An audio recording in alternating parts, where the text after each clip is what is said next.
From the moment someone living with severe eczema or not so severe wakes up till the time they leave their room, there's hundreds of decisions that are being made based on the assessment of where their skin is that day. Now a message from Sun Pharmaceuticals. For patients with locally advanced basal cell carcinoma who are not candidates for further surgery or radiation, hedgehog pathway inhibitors offer a targeted systemic approach. Staying current on these therapies can help you expand options for appropriate patients. Welcome to That's Derm Good. Today my guest is Chava Wald, an eczema patient and advocate. So thank you, Chava, for joining me. Thank you for inviting me here. It's a real opportunity, a real pleasure to be here. And I'm just delighted to share. I'm excited to chat with you. And, I feel like advocacy work is so amazing because so many people benefit, especially number one, eczema is a huge topic, even personal within my family. So hearing other stories, I think it really just helps to give people hope and gives them ideas and almost kind of prompts people to want to go have more conversations. It's like, oh, wait a minute. Okay, so she did that. So maybe I should go talk to my doctor about this. Or I feel like there's so much that comes out of just really good conversations like this. So I'm really excited to chat with you. I'd love to know, like, with your experience of living with eczema, what stands out to you the most when you look back on your journey, and where did you get to where you are now? Yeah, so I'm just going to echo your comment, and that is that the attention that skin and particular eczema is getting today and in the last decade, or probably behind the scenes in terms of research and science and all of that, probably even 20 years. But in terms of what we're seeing, tangible things that we're seeing now as patients, it's been remarkable, the transformation that we're seeing. And exactly what you said, this is something that I say all the time. It really gives me so much hope to know that it's not just me going through this and I'm experiencing this, but those who have the power to impact the change are recognizing and giving it the time, the attention, the resources that we so desperately need. And it's remarkable how many new treatments have been approved in the last couple years, and every few months there's a new treatment being approved by the FDA. So it really just gives so much hope and just reinforces the message that eczema is starting to get the attention and being understood more than we have in the past. And I think our understanding of it today will drastically change from where we will be in 10 years from now. But we're headed in the right direction, not just in terms of science and medicine, but in terms of understanding the mind-body connection also. I think we're starting to recognize that the mind-body connection is huge and it impacts everyone with every single, scenario that every individual is living with. And eczema is no exception to that. So, I think that for so long, someone like myself who has been living with eczema for decades, almost 4 decades now, we didn't see so much change for the majority of my life. But now, I guess the struggle with the fast moving parts and changes and advancement is that it could sometimes be overwhelming. It's like, where do you start? What do you try first? All of these things. But it really is, I think, such an exciting and a wonderful time. So how old were you when you first noticed, when you first started getting eczema, and what were your first reactions to it? Did you go to a dermatologist right away? Did you try to figure out your own treatments? What happened? I always thought that my eczema started when I was 3. When I began, I guess when I started patient advocacy work and I started digging a little bit more and trying to find out a little bit more, I actually found out that I had eczema from the time I was a baby. In the grand scheme of things, from 0 to 3 is not such a big difference, but it pretty much has been a part of my life, my entire life. This is just who I am. This is something that I had. And so many things, choices, decisions, it just, I accepted the reality as it was. When I go into schools and speak to children about accepting people and, making people feel welcome and loved for who they are, I tell them, I'll bring my story and my example, but I'll tell them, just like someone's born with green eyes or brown hair, or the eldest in their family, or, the third in their family, people typically don't question, why was I born the first in my family? Why was I born with green eyes? I accept it for whatever strange reason, I was born with very dry, very cracked, very bloody skin. And that meant that maybe I couldn't participate in certain activities. That meant that maybe my linen was very different than my siblings. That meant that I didn't participate in sleepovers. But to not accept it as this is my reality, I think would have just been a devastating life. And so I really just accepted that as it was. How do you help other people accept that? Because not everybody can. I think a lot of people don't always have that perspective and they're like, okay, what do I do to fix this? I don't understand why. Right. So this doesn't apply to specifically this condition. This applies to anything. And that Mhm. is that I guess there's a number of factors. Number one, it's not easy. I think that depending on where you're born, the family you're born into, the community that you're born into, and all of those things play a role. And I think they can help support you and build you up and make you feel loved and accepted. And then there's a part that comes from within. And I think that if you look at whatever it is that you deem a challenge as your whole entire life, life will be very difficult. Life will be very depressing. But if you don't allow that to define you and recognize that you still can do so many other things. And you just have your way of doing things. It's like telling someone who has curly hair, like you're doomed because you have curly hair. No, you're going to figure out how to manage your crazy curly hair. Would you prefer some days that you didn't have to spend an hour dealing with your curly hair? Yes, but this is it. So we're going to Mhm. figure out how to make it work. So for people that have a harder time, again, I sort of touched on it before, but the mind body connection is huge. And I think we're so blessed that there's so many different mediums nowadays, whether it's going old school and just taking a pen and paper and just making your own journal or buying a journal that exists out there and being grateful for the things that you do have, Mhm. using apps that exist, building a great support network. When you are true to yourself, there are people who are going to love you for whatever it is that you come with, right? Everyone has their things. Some people are just more visible challenges and some people are more inner struggles, but Mhm. everyone has something. And I think if you don't allow that to define who you are, then you'll find a place in society, in your network. And I mean, start with loving yourself first and you'll see others will be able to love you back. So Yeah. I love that. So, how did you decide to start sharing your story publicly? my invitation to, or my the opportunity for me to start sharing publicly didn't come by something that I looked for. I wasn't seeking it. It was a phone call that I received from my dermatologist one day asking me if I would join him at a national summit at a pharma company. And at this point in my life, I had been on 2 clinical trials and I had such a profound appreciation for what's involved in getting a drug available to a patient. And I've been on many. So whether or not drugs were working for me or not, it just made me realize that there's a whole universe from the time of like research and development up until it gets into a patient's hands.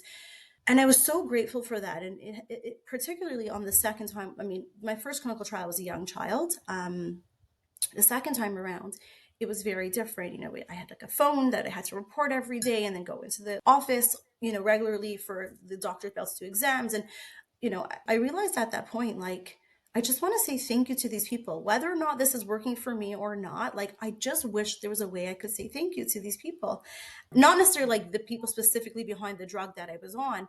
And I guess it was sort of like it was planting the seeds for me to become an advocate. And so when I got a phone call to join, I didn't know who I was going to speak to. I didn't know anything. I immediately said yes. And in the days following, as I started, getting phone calls and emails as to like, what's going to happen and who I'm going to speak to, I was like, wait, like how can I go share anything? These are the experts. They are developing solutions for my problem. What on earth can I possibly share? These people probably have decades of like experience and history working on these things. Like, what am I going to possibly say? But I realized I wanted this so badly for so long that I was like, I'm just going to go. I'll just answer their questions. And at the end, I'll just say like, thank you. You're really changing people's lives. Mhm. And so I attended the summit and I spoke, and I just spoke from the heart. I just spoke what it was like. I shared how, and this was not planned, and this is exactly like the beauty of the advocacy. Every day is so different. You never know. No two conversations are similar. I forgot to bring my soap and shampoos, and as someone who's very, very, very sensitive, I brought my own linen. I brought my own towels. I guess I was nervous, like I was going to be speaking in front of like 100+ people of, brilliant Mhm. people. I was nervous. I forgot my soap and shampoo, and so normally I would have probably skipped the shower, and like, so I use that as an opportunity to share, like, this is the impact of living with severe eczema and what it meant for me. I was like, I didn't know how was I going to be able to put on my contact lenses, because obviously I need to wash my hands, but I can't use a soap Mhm. that's available there. So these are the somewhat conscious, somewhat subconscious sort of decisions and thought processes that have to go through the mind of someone living with severe eczema. And for many, it hit home, and it just reinforced what they do and why they do it. And the feedback was fantastic. But really, what stood out for me and what was the impetus for me to becoming a patient advocate was, at the end, I truly wish one day that I'll be able to reconnect with this individual, because so much, I mean, everything that I do is credited to her. She came up to me at the end and said, I didn't want to put you on the spot in front of everyone when they opened the floor for questions. So she came over privately and asked me two questions. And the one that I'm going to share is that she asked, did you ever question why me? Mhm. And it was something that you kind of had asked me in the very beginning. But up until that point of my life, and I was probably 36 at the time, I never questioned why me. I literally just, like, it wasn't even a thought process. This was just, I was born with green eyes and super dry skin. That's me. Mhm. And so I never questioned why me, but I left the conference and I just felt this passion, this fire inside. And it was like, I want to do more of this. I need to do more of this. And while I never questioned why me, I'm now questioning myself, what am I going to do about this? And Mhm. I can't imagine, I couldn't accept the fact that I was given all this pain for no other purpose than to just live with pain. It suddenly clicked, like, there's something I have to do. And I'm still on my journey trying to figure out what that is. Many interviews later, many articles later. But to me, it was like a light bulb moment. Like, you got to do something. You got to do more about this, because there's certainly other people out there who, if I was able to have an impact on the people who are developing the problem, and how much hope it gave them, how much drive it gave them, Mhm. surely I can use this and help others as well. And so, Yeah. Yeah. I mean, it's amazing because you are doing it, you're sharing your story. And that is in itself, if you did nothing else, I feel like you're still helping so many people by sharing that story. And it's very impactful because a lot of people do question why me, but I guarantee there's still a lot of people that are not questioning it, that are like, no, this is just me, this is what happens, or happened to me, so it's not anything different than what they're used to, but it's what you do with it as well. And so being able to share your journey and talk to so many people about that is making such a huge impact and helping others in many ways that you may not even know. You said one thing earlier. You said that you go and talk to schools. What all are you doing when it comes to advocacy? I love that you said you talk to younger kids and you go to school. So tell me a little bit more about that, because I think that is really impactful there. yeah, that was just an idea that I had on my own. And I'm very, very grateful that the one individual who I proposed the idea to was receptive of it. Preschool director, she put me in touch with a behavioral therapist, and I spoke about what I wanted to speak about. And I hope that this sort of initiative is something that, I did this last year towards the end of the school year. So I'm hoping that there'll be more opportunity to do this with the coming years, and but not just exclusive for young children, for older children, and for even like within companies, because I think that today there's so much focus on what people's externals look like. So many dermatologists are practicing cosmetic dermatology, right? Kids these days, even adults, everyone's taking selfies, they're using filters. And it's so easy for someone who themselves is going through something that's visible for people to judge them, not accept them, not understand them. And conversely, it goes both ways. Like, Mhm. my message to these children were, and I sort of mentioned it earlier, we're all born in our own unique way, right?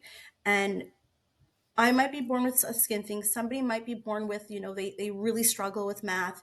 But what can all of us do to help Mhm. everyone else? Maybe someone has a limp, right?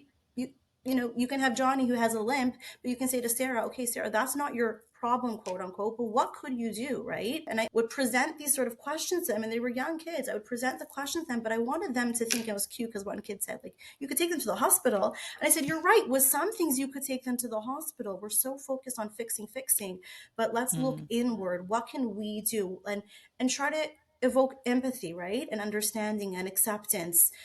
It's funny because I bring up my story as an example because I guess it's easier to share my story, and then different kids will share different things. But one of the things I share is that when I was younger, I was very highly allergic to chocolate. And so I end the speech by bringing little chocolate, like cupcakes with frosting. And, for those that are gluten free, or obviously they're not free, but I make sure that it accommodates everybody's allergies. And that's also another sort of thing that I bring up. Like I'll bring in gluten free and I'll say, like someone, just like I couldn't have chocolate, someone has this need, and, we have to accommodate and understand. And sometimes I'll have my kids' friends will be here, or, some of these kids that I've seen that I've shared the story with, and I'll tell, like, they're eating something and we'll make a comment and it'll remind me. I'll be like, do you want to hear something crazy? I'm like, when I was little, I couldn't have chocolate. I was allergic to it. And they're like, yeah, you told us that story. We heard it when you came and you brought the cupcakes. And you know what? There's something about bringing food and connecting, and it sort of just helps, like, I Mhm. guess seal the deal. So, if all the kids take out of this is I was once allergic to chocolate, and I somehow survived, great, But my hope Right. is really that it teaches everyone that, whether they're born with it or it's later onset in life, everyone is presented or everyone's given with their own challenges, their own things. But it's really, I think, on all of us as a society, as a community, to look outwards and say, how can we be more accepting? How can we be more patient? How can we be more loving? What can we do for that individual? Obviously, I'm not going to call a stranger and say, come give me an injection for my skin. But, maybe when we're doing a lemonade stand, they can come and support, or take a card and Mhm. give it to their friend's family member who's struggling with that. Right. Yeah. That's so true. I love that. One of the things that I think is really interesting is there's so much awareness that is needed, not just for kids. I mean, especially for kids, for sure, because they don't know. And, kids can be not nice. So, especially if it's something that they don't understand, because my daughter struggles with some eczema on her scalp. I remember one of her teachers in elementary school would like say, "Oh, well, she's always scratching." I'm like, okay. I'm just like rolling my eyes. I'm like, I want to say something because I'm like, it's my daughter you're talking about here. But at the same time, I'm like, she has no clue. She has no idea. She's never had to experience any eczema or dry scalp or anything. So she has no idea. But then it's like, makes my daughter feel bad. It makes her feel self conscious. And so now she's asking me, like, what do I do? Because other kids are now making comments, because one teacher brought that up. And it's I frustrating. honestly, Yeah. when you were sharing that, I would say back to the teacher, you're right. You picked up on something. Can you imagine how difficult that must be to constantly be in pain? Mhm. Right? It's like, thanks for bringing it up. You're aware, Right. I'm aware. But what are you going to do about it? By just bringing it up is not enough, right? And Yeah. so, I know. maybe And that's use that as a springboard to then talk mhm. to the other students about it. Like, you know, Right.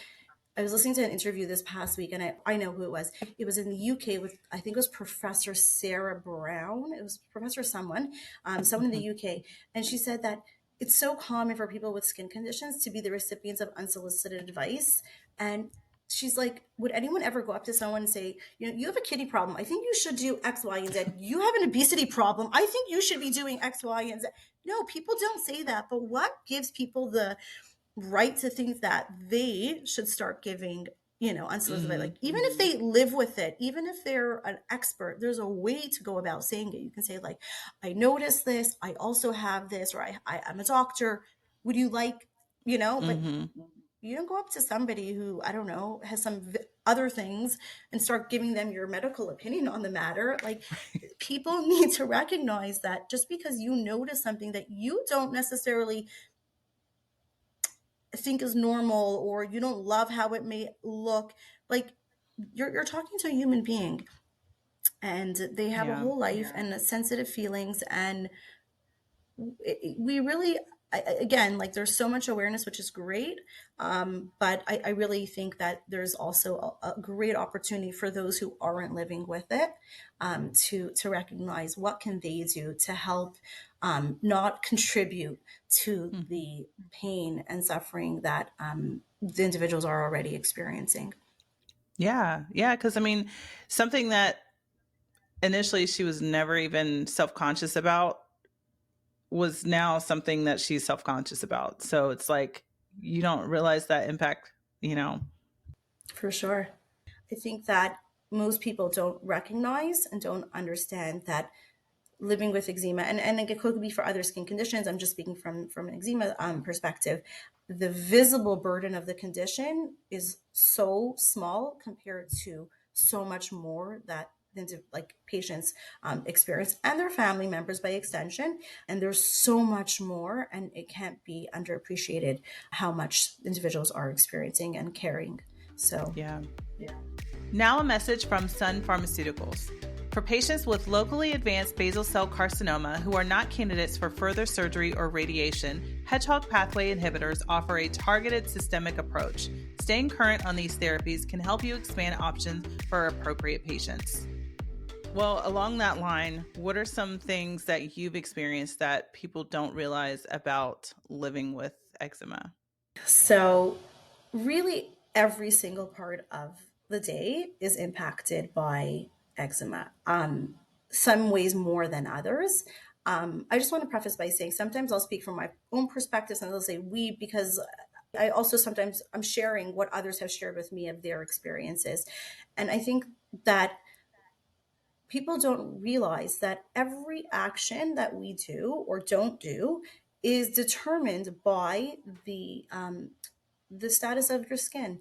And I think when in life, like some, you can do things normally, you can walk, you can drive, you can hold a pen, but suddenly you get a paper cut and suddenly you're like, oh wait, like today I can't hold this or whatever it is. And so from the moment someone living with severe, eczema or not so severe wakes up till the time they leave their room, there's hundreds of decisions that are being made based on the assessment of where their skin is that day. If you're experiencing very bad seborrheic dermatitis, you might not be able to brush your hair, and you might not be able to touch your hair. And so you might just, not by choice, but you just have to wear it down because you can't touch it, right? Or, there have been times in my life where the skin about like over my ears was so dry and weeping that the thought of wearing glasses was so uncomfortable. And so on a day like that, wearing contact lenses would obviously have to be the best choice, unless maybe you have an eye infection or something else going on, right? So all of these things just to get out of the room in the morning, um, decisions that are really truly impacted by how my skin is on that given day. I think that's something that most people don't even think about. They're usually thinking about, oh, like I'm meeting with this person, I'm doing this kind of activity today, what kind of clothes do I want to wear? But they're not thinking about all of these things and making such calculated decisions like someone with, severe eczema would have to make. But really, I think it's something that I've known, but the more I've been an advocate, the more I speak to people, the more I use it as an opportunity to just very gently sort of plant a seed and let them, like, not throw it back in their face, but like Hmm. when someone will make a comment, I'll be like, yeah, like it is really tough. Like, can you imagine going like years with no sleep? And that is something that in the past, like I would just sort of like, I wouldn't engage in the conversation. I would just let it go because I was like, oh, they don't get it. They're not going to understand. And now I'm like, no, this is a perfect opportunity for me to just educate. And then if they're curious, Yeah. they can ask more, and I'm happy to elaborate. But the eyeballs that pop out when I say to people, like, I get 2 hours sleep, or on a good night, I get 3 to 4 hours, and people are like flabbergasted. And that was just my life. And I didn't realize that people didn't realize that. And Hmm. so sleep it really makes a big difference if you get rest or not. And we're not talking about, you were out late one night or you're jet lagged. Like, this is indefinite. You don't know if it's going to end in a week, in 6 years, 60 years. You just don't know. Like it's very unpredictable. You don't know when it's going to change. It can be extremely challenging to navigate life when you're functioning or just getting by on some days no sleep or very, very, very little sleep, in addition to all the physical discomfort that one may Mhm. be experiencing. I had a parent reach out to me, the teacher, the principal, the parent, everyone reached out, each one saying, like, I was told to contact you and speak to you. And, obviously, I always say to people, like, I'm not a dermatologist, I'm not a doctor. I'm just sharing from my own personal lived experience. This parent in this particular case was their child had very, very, very bad eczema and was not doing well. And the teachers must have noticed. I don't know what that means for this child. Any age, it could have been socially, it could have been academically, I don't know. Mhm. But fast forward a few months later, I bumped into the mom. They were considering starting a biologic. And for those who might not know what that entails, it means a needle. Typically for younger children, it's once a month, but it's a needle. And most people don't like needles. So Mhm. I think, I don't know exactly where the parents were concerned and reservations were, but they were in the process of starting it or thinking about starting it. And I really was just there just to listen. And then I shared my own experience of life before, I was on a biologic. I've been on many. I want to tell you something, but I can't talk. And, if my daughter here is like, she doesn't like when I talk about her, rightfully so. And she just shared one sentence with me that I already feel like I'm getting choked up because she was choked up when she shared it. And this is the story of myself and so many others. She says, for the first time in my life, I'm starting to learn who my daughter is. And I think she was 6 or 7 at the time. She's got 5 or 6 siblings. She was probably 6 or 7 at the time with 2 younger siblings. So the mom had a toddler and a newborn. And she goes, Mhm. she's for the first time in her life starting to sleep. And I know from speaking with other parents, they had kids that were, the schools were like, we don't know what to do with your child. This child has major behavioral issues. A different child. Mhm. We can't accommodate your child's needs. And fast forward, a child went on a biologic, and all of these labels and things and struggles that the parents, the school, everyone was experiencing went away. And so, Yeah. when your skin is under control, your sleep is going to have a significant positive impact on that. And you're going to be a very different person navigating life. And, these kids that are like, we always say when our kids are, I think as a parent, you can relate when sometimes your kid was up late partying or whatnot. And then like they didn't get the piece of whatever it is that you gave them and they have that meltdown. And what do we often say to ourselves or like those around us? We're like, oh, she's exhausted, right? Mhm. Right? When we don't have enough sleep, it, Yeah. it really impacts who we are. And that carries over into adults too. Maybe our tantrums look differently, but it's still a very big challenge. So to answer your question, what people often don't realize what living with eczema really means is, I think, the sleep component or the Yeah. the sleep deficit, the impact that it has. That's huge. I can't imagine. It's so amazing just to hear your story and to hear about the impact that eczema can have on someone and how you've been able to really just help so many people navigate that. When it comes to access, that's one of the things that I work on is the access side. What have you experienced when it comes to like going to see your dermatologist and getting on a medication? Did you struggle to actually get the medications that you needed? I want to know like what your experience was on your end when it came to trying to get access to medications. So I know for many, that could be a very big challenge and struggle. I guess the beauty of being an advocate and listening to others, it really helps widen my perspective because I will always only speak from my experience. I mean, I'll share, but when I'm sharing someone else's, I make it clear this is someone else's experience. And so I was very naive in the struggles that many face in terms of getting access to treatment or tried first.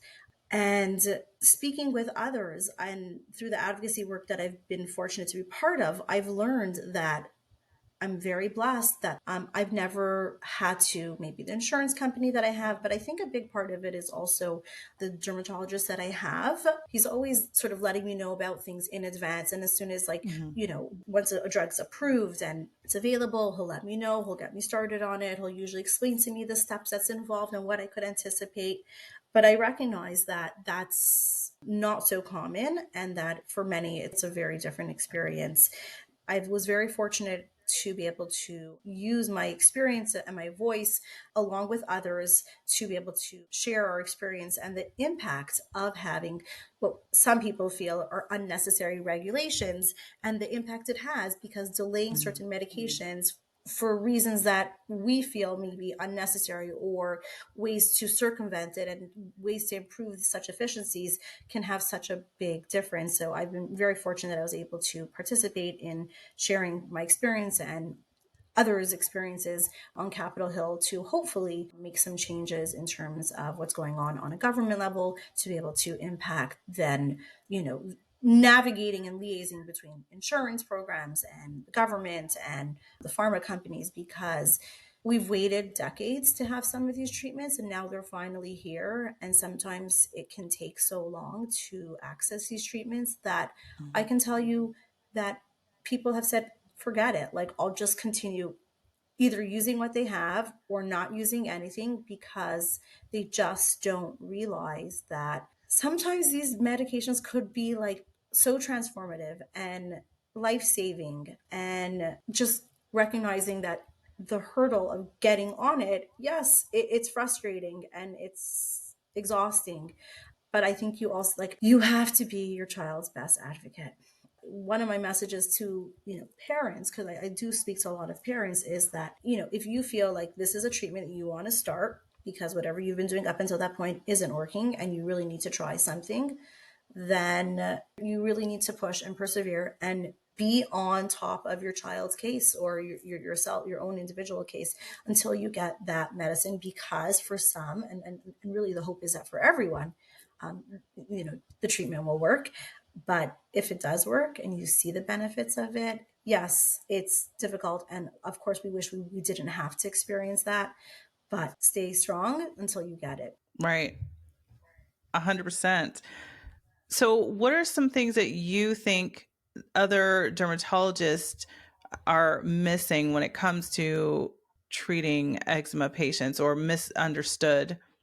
I say this with so much respect, because to become a dermatologist, and even let's say a PA who's focusing on, dermatology or whatever it is, any of these individuals have dedicated copious amounts of time to get to where they are. And they obviously know so much more. Dermatologists are able to diagnose, I think, over 5,000 different skin conditions. Mhm. Eczema is just little, one of those tiny little, things that they understand. So I say this with so much respect to the doctors. I think a big challenge, a big struggle is, well, there's two. One is that they're just limited with time, and when we're limited with time, as humans, think of in the morning when you're trying to rush out and get your kids ready. Do you want to start having a discussion about what Barbie's outfit was in episode 2? You don't have time. You need to just focus on, you want that hairstyle, you want that outfit, let's get it and get out the door. You don't have time to have long discussions. So we're just so focused on solution based outcomes, and they want to just bypass what the patient feels, and in many cases is necessary and relevant information, to Mhm. paint that picture of, yes, you may see today this is where my skin is flaring, or you may not see that my skin is flaring, but I want to share with you that the last 3 weeks, this is what I've been experiencing. To say that it's not relevant, it's extremely relevant. But I think that the doctors are just, they're pressured for time, they're limited with time.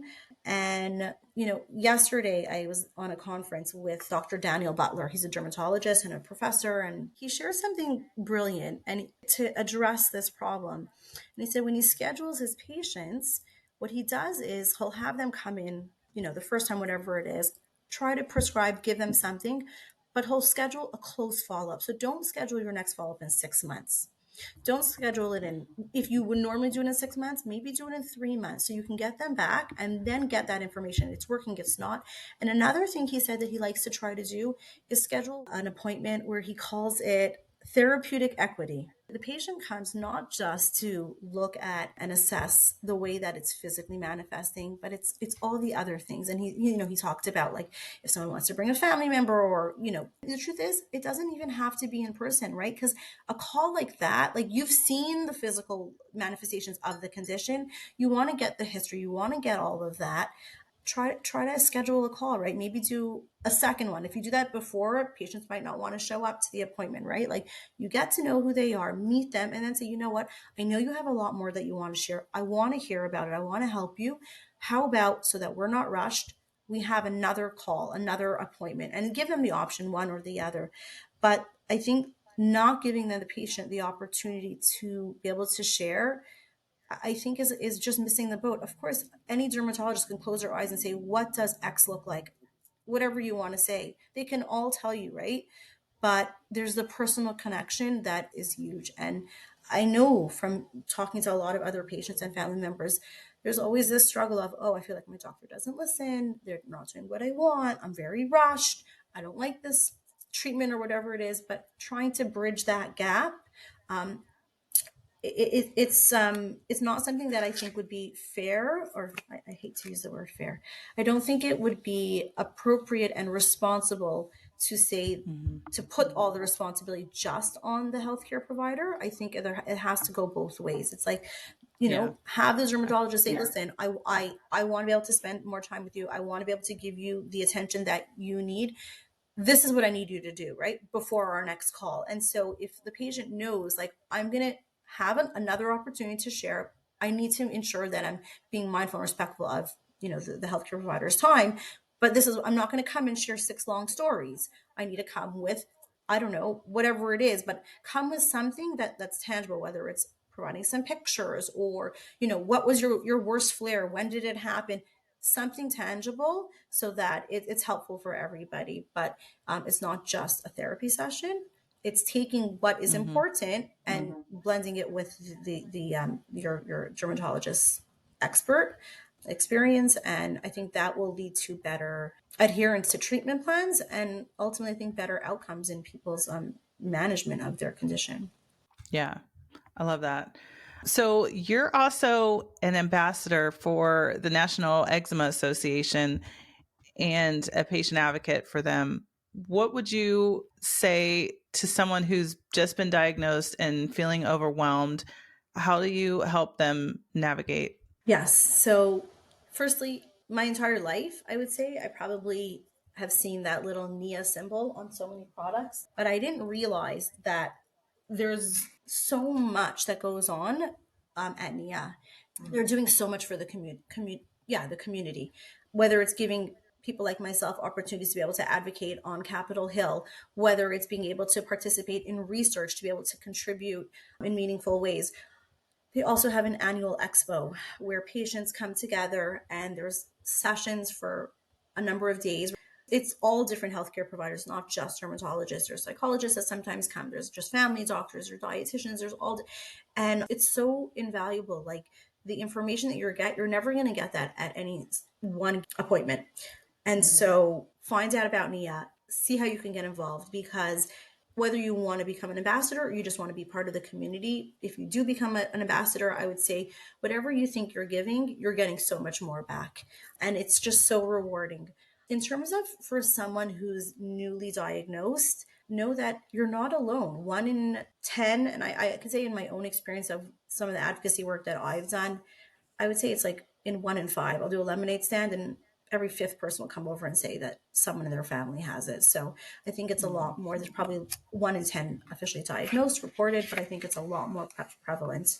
And so you're not alone, and find communities, because there are many communities, whether it's on a bigger, national organization or just smaller groups of people. Be cautious though when you're connecting with these smaller groups, especially online. People will try to sell you literally sell products of things that are not approved, not tested, or just say, they tried lemon juice and it cleared it up. And then someone else says they tried it and their kid wants to punch them in the face and it's not working and it's making it worse. So be very cautious what the information that you're gathering. But Mm-hmm. there's something that's so wonderful about knowing that you're not alone. And there's one other thing that I heard recently in an interview that Dr. Sanjay Gupta shared with Mel Robbins, and that is, he said, there's this idea sometimes that we envision whatever the condition is, that this is going to be like this for the rest of our life. What followed was so, so powerful. And I think that, like, if everyone heard this, I think it could just change and transform how we navigate living with any struggles. And that is, he goes, so the idea that you have to live with this forever, it doesn't have to be so. He goes, there's an off ramp. I don't know how many exits away it is. I don't know how long it's going to take to get there, but there is an exit. That's just so empowering to know that, yeah, like on days when my face was, covered with like eczema herpeticum and I couldn't open my eyes and, I couldn't do a lot of things, like, it's not going to be like this forever. It's going to clear up, right? And it won't be like this forever. And that can push you, whether it means like if someone's struggling to get out of bed, if somebody's struggling to get dressed, if somebody's struggling to make a meal, like, it's not going to be like this forever. Yeah, I love that. So my last question for you is, what keeps you going? Family. Right from, the time I was very, very young, my family, my siblings, my cousins, I think I think maybe that's where that idea that I started trying to bring into the classrooms is something that I experienced and probably very subconscious, but never made fun. No one ever made fun. They accepted me. They loved me. I'm sure there were many things that my parents and family did that were things that we didn't do were because of my skin, but no one ever complains about it. And I hope they never resented me for it. I always felt loved and supported by them.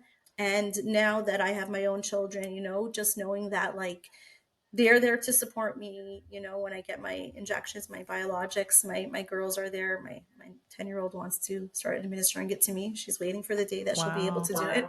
My little one, will run and say, can I get you a Band-Aid after if it's bleeding? Or, she'll run and get an ice pack and she'll like give me extra hugs. So family, definitely. And now being an advocate also, when I have a day that, something's flaring, it's a little bit more challenging to do an activity that previously might not have been. I don't usually question why me or any kind of that. But then when I put on my advocacy glasses, I always say, okay, like, how can this experience be helpful to somebody else? Right. And so Mm-hmm. reflecting back, knowing that all of this pain, all of these challenges is there to help somebody else. So that Yeah. definitely keeps me, driven to just continue doing this day in and day out. Thank you so much. I love that. It has been such a pleasure having you share your story. And I really commend all the work that you're doing with your advocacy and empowering so many parents and patients. I think it's amazing. So thank you so much for joining me. Thank you so much. It was a pleasure to be here and to chat with you. Now a message from Sun Pharmaceuticals. For patients with locally advanced basal cell carcinoma who are not candidates for further surgery or radiation, Hedgehog pathway inhibitors offer a targeted systemic approach. Staying current on these therapies can help you expand options for appropriate patients. Thanks for spending a few minutes with me and listening to That's Derm Good. You can expect new episodes of That's Derm Good every week. The podcast is available on your favorite app, including where you're listening right now. Subscribe to the podcast so you never miss a new episode. Bye.